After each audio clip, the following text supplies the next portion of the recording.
오늘 본문은 이렇게 시작하고 있어요. 형제들아, 신령한 것에 대하여 나는 너희가 알지 못하기를 원하지 아니하노라. 알지 못하는 것을 원치 않는다. 무슨 말이냐면은 꼭 알아야 된다라는 이중부정을 통해서 강조를 하고 있는 거죠. 그럼 뭘 꼭 알아야 하는가? 바로 신령한 것에 대해서, 영적인 것에 대해서 알아야 한대요. 그럼 이 신령한 것이 무엇인가? 오늘 본문의 문맥상으로 보면 교회에 나타난 성령 하나님의 역사하심, 특별히 성령의 그 은사들에 대해서 잘 알아야 한다라고 사도 바울이 말을 하고 있습니다. 지금 바울이 고린도 교회에 편지를 보낼 때는 이미 고린도 교회에 어떤 상황이 있는지 바울은 잘 알고 있어요. 그래서 어떤 지리도 받았을 것이고 그것에 대한 문답 형식으로 지금 이 고린도 전서가 계속해서 기술이 되어가고 있는데요.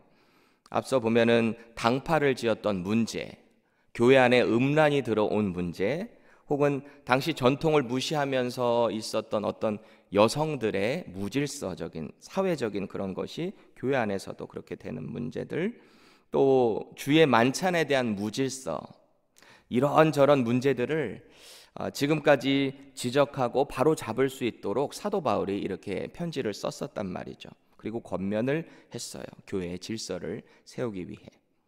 그런데 그 중에서도 적지 않게 혼란되는 부분이 있었는데 그게 바로 성령의 은사에 대한 부분이었습니다. 예수님을 영접하고 나서 교회 안에 그동안 알지 못했던, 체험하지 못했던 신비한 일들이 일어나기 시작한 거예요. 체험됐어요. 때로는 이게 신비하기도 하고 신기하기도 하고, 또 때로는 그 일을 통해서 혼란스러운 뭔가 불편한 분위기가 교회 안에 조성이 됐다라는 것입니다. 우리는 흔히 고린도전서 12장을 은사장이다라고 부릅니다. 저는 이 고린도전서 12장을 참 좋아해요. 왜냐하면 이 말씀은 여전히 신약교회를 지나고 있는 우리 교회 가운데도 그대로 적용되고 있는 말씀이기 때문입니다. 그리고 우리가 말씀적으로, 성경적으로, 문맥적으로 잘 이해하고 적용해야 될 하나님의 말씀이기 때문입니다. 특히 이 은사를 어떻게 해석하고 어떻게 우리 교회 안에 적용하느냐에 따라서 잘못되면 은사주의로 갈 수도 있고 잘못되면 신비주의로도 갈 수 있는 그 우려가 있기 때문에 더 우리는 주의해서 이 말씀을 잘 이해하고 적용할 필요가 있는 것 같아요. 물론 이 은사에 대한 해석은 각 교단에 따라서 조금씩 다를 수 있어요. 하지만 정확한 것은 시대적인 정황, 당시의 상황, 그리고 문맥에 따라서 이 말씀을 바로 이해할 필요가 있다라고 믿습니다.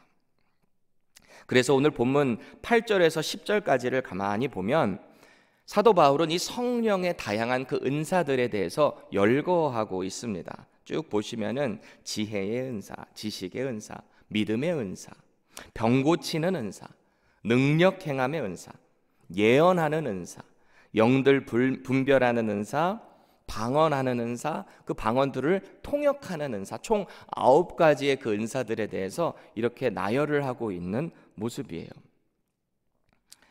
그럼 우리는 질문해 볼 필요가 있어요. 바울이 말하는 이 성령님의 교회 안에 나타난 그 은사는 과연 고린도 교회에 언급하고 있는 오늘 본문 안에서만 제한되고 있는가? 그렇지 않아요.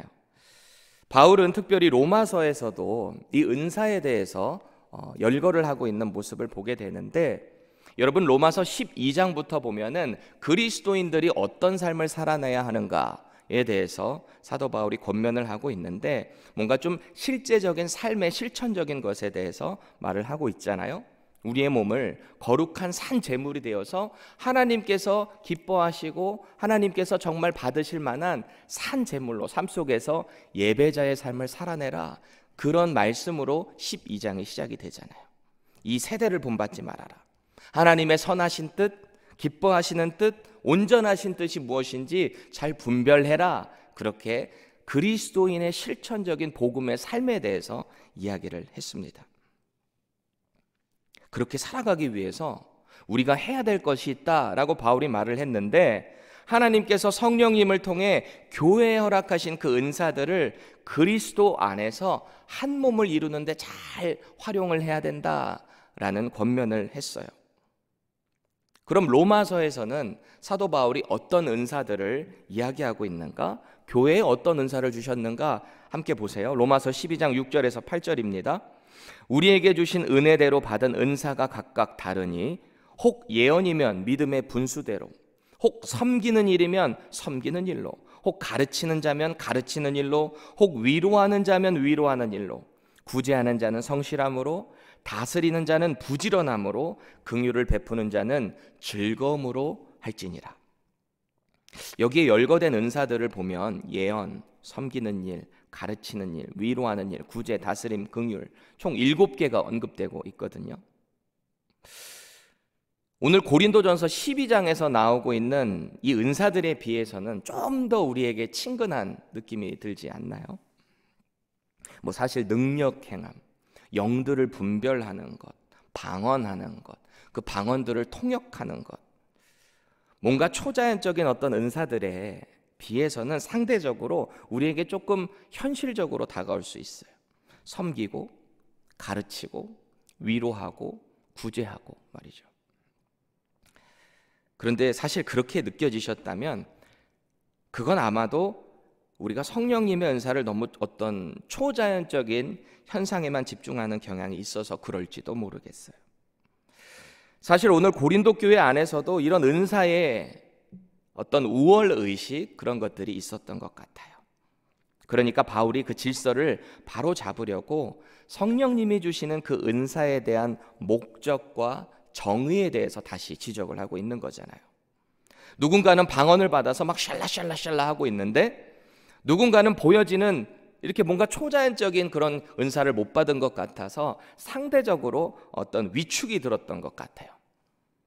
그럼 방언 받은 사람은 가만히나 있었으면 좋았을 텐데 또 한마디를 이렇게 하는 거죠. 기도 좀 또 열심히 해봐. 그럼 하나님이 방언 주실 거야. 이래요. 마치 방언 못 받으면 성령님이 함께 하시지 않는 것처럼 뭔가의 우월감을 방출하는 거죠.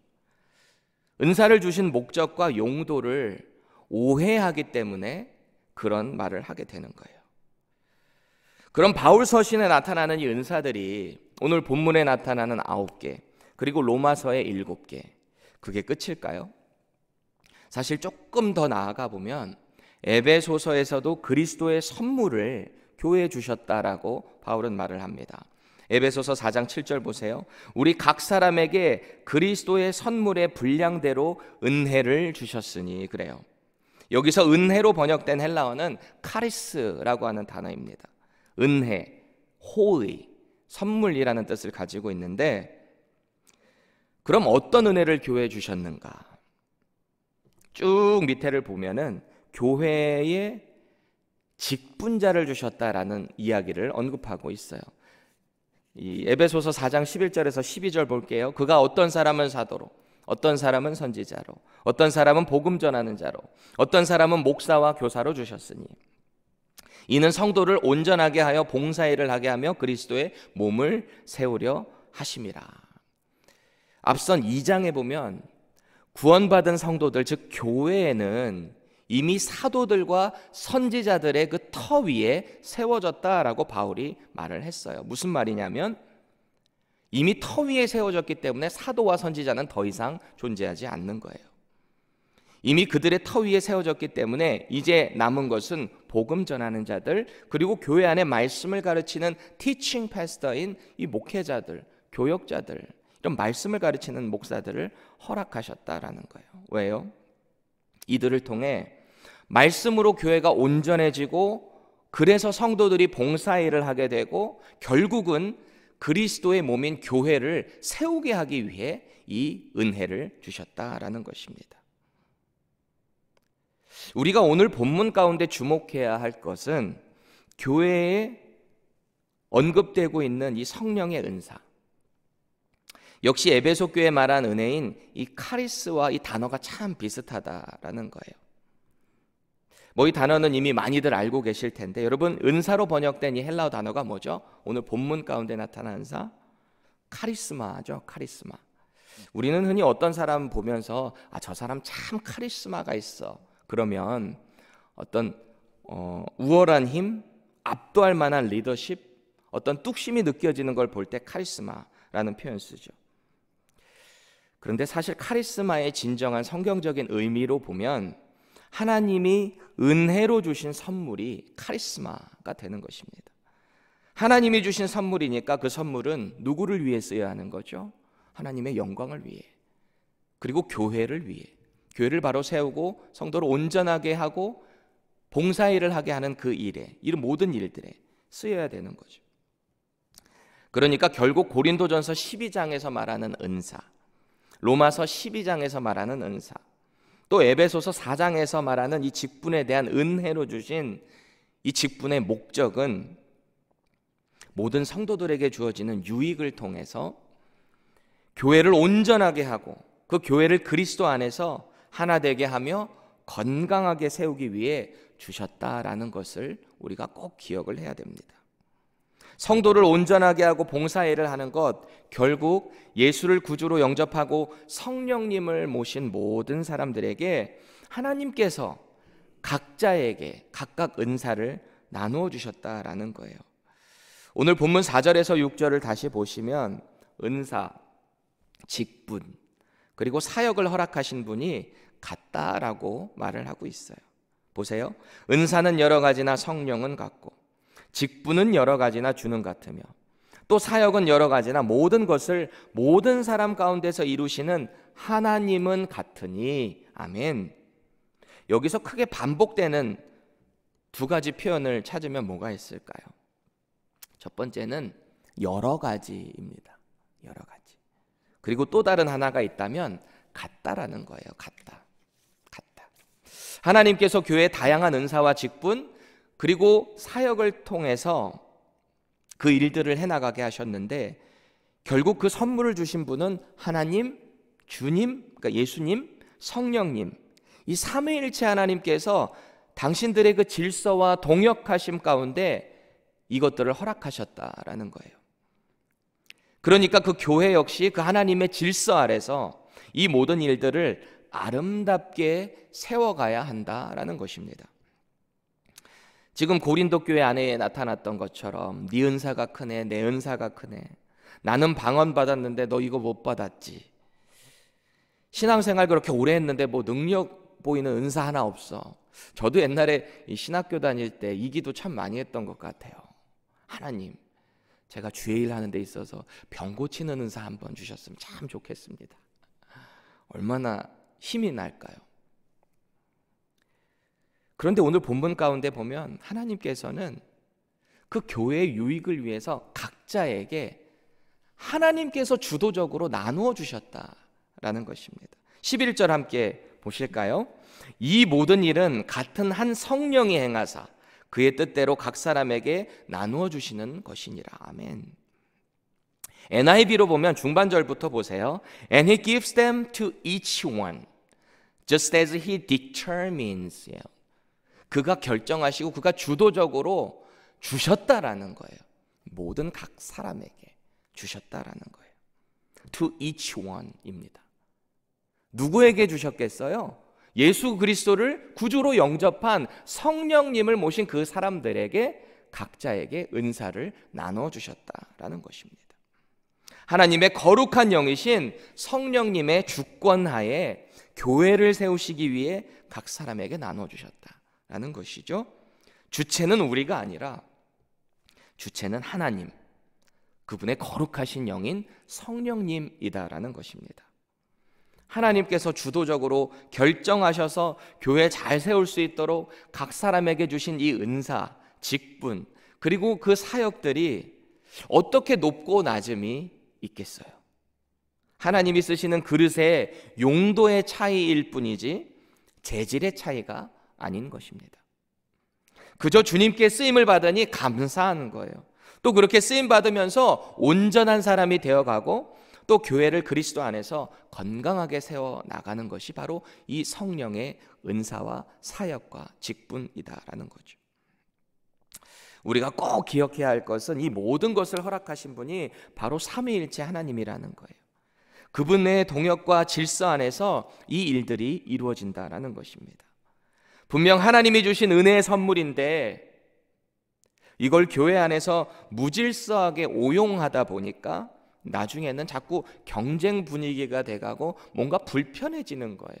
구원받은 성도들 안에서, 교회 안에서 하나가 되지 못하는 마음에서부터 이 일들이 이루어지는 것입니다. 하나님께서 주신 그 은사의 목적이 전혀 아닌 거죠. 여러분, 교회 안에서든 사회에서든 무질서는 그 공동체를 불편하게 만들어요. 특히 교회 공동체에 있어서 질서라는 것은 참 중요합니다. 왜냐하면 그 교회를 당신의 피값으로 세우신 예수님 역시 그 삼위일체 하나님의 질서 있는 동역의 위치에서 그 일을 행하셨기 때문입니다. 하나님 아버지와 동등된 분이시지만 인류의 구원이라는 그 사명을 위해서 우리와 같은 이 땅에 육신을 가지고 오셨어요. 그리고 부활하시는 그 순간까지 낮은 자로 아들의 위치에서 그 질서로 동역을 이뤄내셨어요. 또 하나님과 예수님의 거룩하신 영으로 우리 가운데 오신 성령님을 보세요.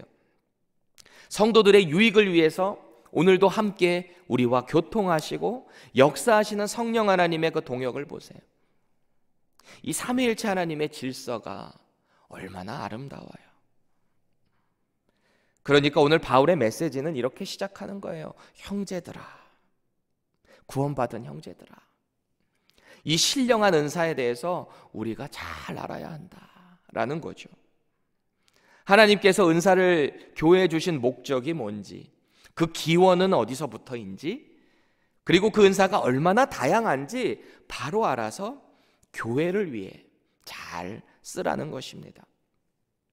그럼 그 은사의 목적이 뭘까요? 7절 보세요.